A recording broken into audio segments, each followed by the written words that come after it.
Российский премьер подчеркнул, надо усилить сотрудничество в рамках союзного государства. That is Russian television producer Marina Ovsyannikova defying Vladimir Putin during the evening news on state television with a powerful and courageous plea for peace.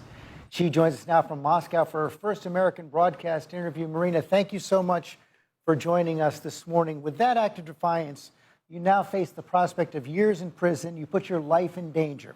What compelled you to take that risk?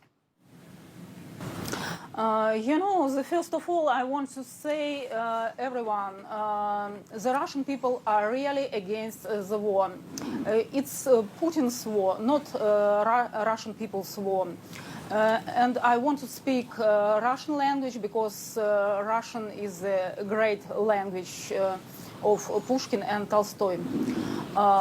То, что касается этого протеста, This protest, was a spontaneous decision for me to go out live on air. But the dissatisfaction with the current situation has been accumulating for many years because the propaganda on our state channels was becoming more and more distorted, and the pressure that has been applied in the Russian politics could not leave us indifferent. When I spoke to my friends and colleagues, everyone until the last moment could not believe that such a thing could happen, that this gruesome war could take place. And as soon as the war began, I could not eat, I could not sleep. I came to work, and after a week of coverage of this situation, the atmosphere on the first channel was so unpleasant that I realized that I could not go back there. I could see what in reality was happening in Ukraine. And what we showed on our programs was very different from what was going on in reality. And my first decision was to go to Manezhnaya Square and participate in the protests.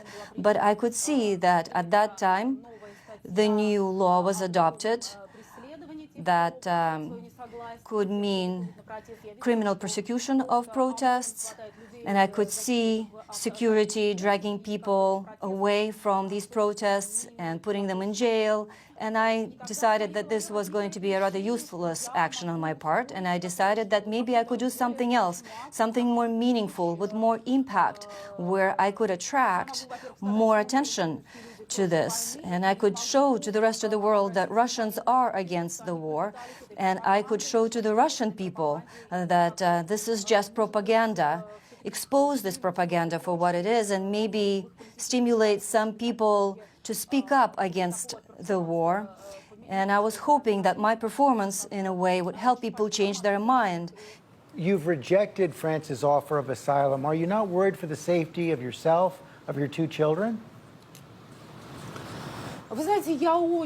I am very worried for the safety of my children, first and foremost, and I'm very grateful to Mr. Macron for his offer, but I have publicly refused to take political asylum in France because I am a patriot. I want to live in Russia. My children want to live in Russia.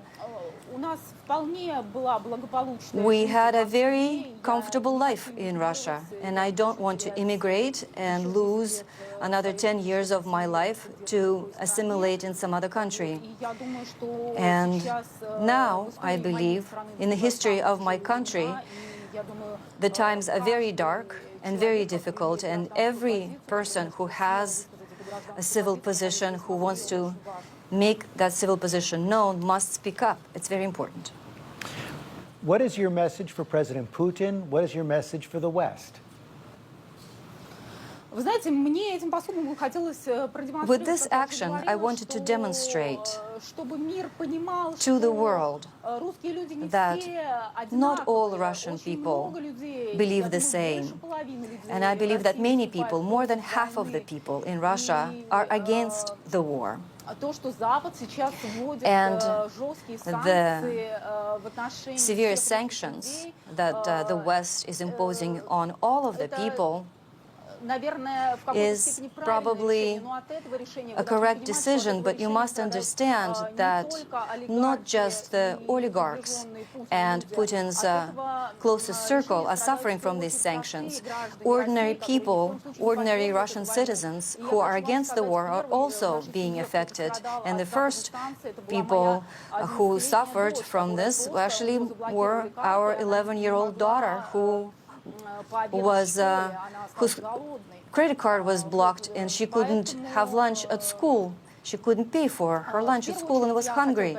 So I just wanted to show to the world that it's not just black and white in Russia. And I wanted to show to our Russian people that they need to think critically and analyze the information that is being presented to them critically. Well, your act of bravery has resonated all over the world. Thank you for joining us this morning. Please stay safe. Спасибо, что пригласили. Thank you very much for inviting me.